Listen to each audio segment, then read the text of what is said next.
একটু খেয়াল করে শুনেন। বিশ্বনবী তার মেয়ে ফাতেমাকে বললেন, ফাতেমা, আলী কোথায়? ফাতেমা বলল, আপনার জামাই আলী আমার সাথে ঝগড়া করে বাইরে গেছে। বিশ্বনবীর চেহারাটা আগুনের গোলার মতো লাল হয়ে গেল। বিশ্বনবী ডেকে বললেন, ফাতেমা, তুমি বিশ্বনবীর মেয়ে হতে পারো, কিন্তু আলী তোমার স্বামী। আলী যদি তোমার উপর নাখোশ থাকে, জান্নাতের দরজা তোমার জন্য খুলবে না। কোথায় গেছে আলী, কোথায়?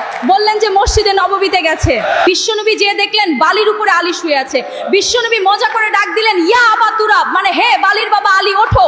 আলী উঠে না, রাগ করে আছে। বিশ্বনবী এদিক দিয়ে তাকায়, আলী ওই দিকে তাকায়। বিশ্বনবী যে বললেন, আলী রাগ করো না, ওঠো, তুমি আমার চাচাতো ভাই, আমার ঘরেই তো তুমি মানুষ হয়েছো। ঘাপটি মেরে হাতটা ধরে টান দিলেন। এরপর আলী উঠতে বাধ্য হলেন, ঘরে নিয়ে আসলেন। নিয়ে এসে বিশ্বনবী খাটের মাঝখানে শুলেন, ডান দিকে শোয়ালেন আলীকে, বাম দিকে শোয়ালেন ফাতেমাকে। এবার আপনি চিন্তা করেন, বিশ্বনবী নিজের মেয়ে ফাতেমাকে বলেন, তুমি বিশ্বনবীর মেয়ে হতে পারো, কিন্তু আলী তোমার স্বামী। আলী যদি তোমার উপর নাখোশ থাকে, জান্নাতের দরজা তোমার জন্য খুলবে না। তাই আপনার স্বামীকে নাখোশ করে জান্নাতের দরজা বন্ধ করবেন না।